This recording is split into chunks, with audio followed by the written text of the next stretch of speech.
Hi, and welcome back to Kristen's Epic Adventures. Today, we're going to go over the basic rules and how easy it is to play, so come join us.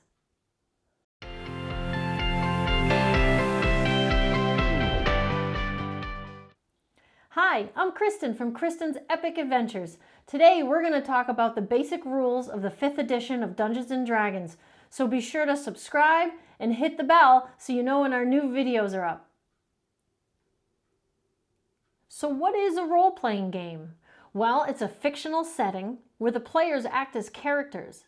The Dungeon Master acts as the narrator of the story. They also control any monsters or non-player characters, and they act as a rules referee.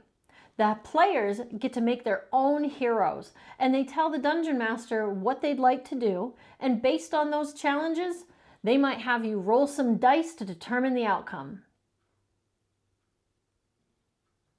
Now to play, the Dungeon Master describes the scene and what's happening.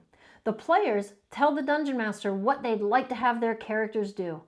They can do anything from mosey up to the bar and talk to that nice-looking elf folk. They can use a 10-foot pole to check the floor for traps, or they could wander over to the fireplace and investigate it for treasure. The Dungeon Master will let them know what happens next, and if there's a chance that what they want to do might fail, they're going to have them roll a 20-sided die. Now your character will get to add a bonus to this roll, depending on how good or how bad they are at that particular skill. A natural 20 is an automatic success, and a natural 1, though, is an automatic fail. Depending on your Dungeon Master, some really interesting things and funny things might happen when you fail. Now, the last bit of information you need is about combat. When we're going to have a fight, everybody takes their 20-sided die and rolls for initiative. This gives us our turn order of who's going to go first, second, third, etc. The Dungeon Master will roll for the monsters. Now, there's 3 things you can do on your turn. You can move, you can take an action, and you might be able to take a bonus action.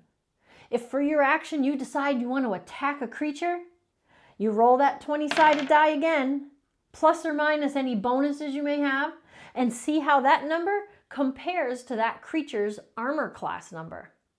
If it's a match or higher, you've made contact. That's a hit. Roll for damage. Then you'll use some other dice that are specific to your weapon and see how many hit points of damage you did. That's going to get subtracted from that creature's hit points, and when you get him down to 0, you've killed him. He's dead. But the same goes for you if you get to 0. Now there are some free rules that you can pick up online, the basic rules, and I'll put a link to those in the description down below. Let me know in the comments down below if this video was helpful, and don't forget to subscribe and hit the bell so you know when our next video is up. Also, give us a like so more friends can find us.